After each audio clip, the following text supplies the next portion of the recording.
And welcome. You are watching a continuous broadcast on the G20 Summit that is being held in the national capital. It is day 2, and after a path-breaking day 1, the stage is set for a power-packed day 2. The G20 delegates and world leaders paid tribute to Mahatma Gandhi at the Raj Ghat and are now en route to the Bharat Mandapam for day 2 of the G20 Summit along the lines of the theme One Future. Now, it's a packed agenda today for the leaders. Once they arrive, of course, at the Bharat Mandapam, there will be a tree planting session, and therefore after they head into another session called One Earth. Apart from that, of course, there are several bilaterals that are lined up.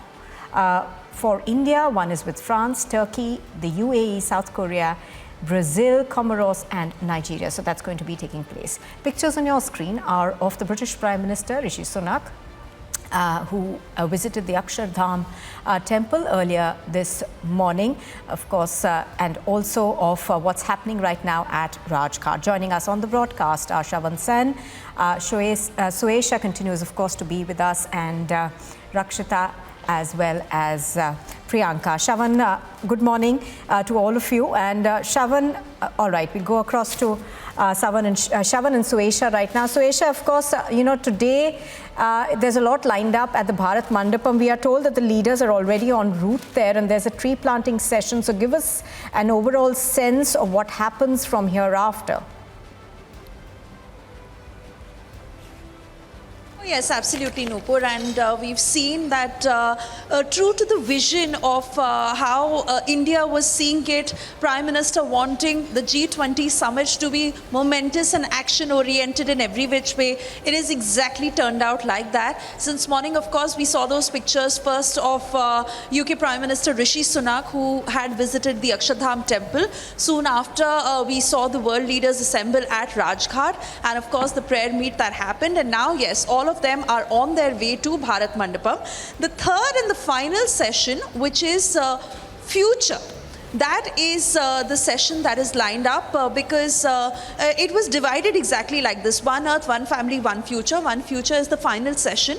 Of course, apart from that are several bilaterals that are lined up through the day. Also, as we understand that all the respective member nations will also be holding a news conference at their respective embassies.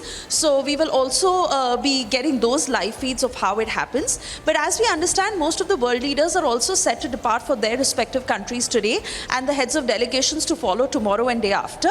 But this, of course, as today marks the culmination, the conclusion of the G20 summit. It has been a successful day 1, needless to say, as not just the world leaders who have gone on to hail Prime Minister Modi's leadership, but even the opposition that has come in to admit. In fact, we saw that statement from former Prime Minister Manmohan Singh, who has lauded how India has really not just conducted itself through the G20 summit, but the very fact that getting the consensus on the Delhi declaration, that was the real challenge.